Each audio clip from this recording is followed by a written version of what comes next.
Lok Sabha MP టికెట్లు BJP Congress లో కుంపటి రాజేశాయి. అధికారంలో ఉన్న ఆ పార్టీ ఇప్పటికీ 8 స్థానాలను పెండింగ్ లో పెట్టింది. ఇప్పటి వరకు ప్రకటించిన వాటిలోని కొన్ని స్థానాల్లో సొంత పార్టీ శ్రేణుల నుంచి నిరసన వ్యక్తమవుతోంది. ముఖ్యంగా బీఆర్ఎస్ నుంచి కాంగ్రెస్ లోకి వచ్చిన వారికి టికెట్లు ఇవ్వడంపై సొంత పార్టీ నేతల్లోనే భిన్న అభిప్రాయాలు వ్యక్తమవుతున్నాయి.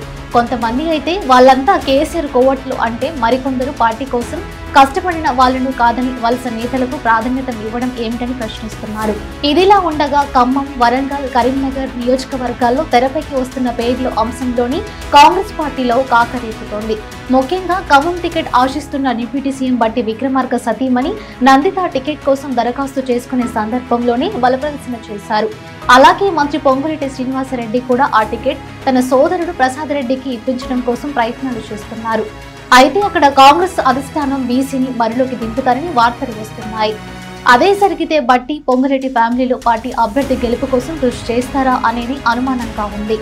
ఇలా ఒక్కటి కాదు, ప్రతి నియోజకవర్గంలో బీజేపీ కాంగ్రెస్ ల అభ్యర్థులతో ఇదే తీరు కనిపిస్తోంది.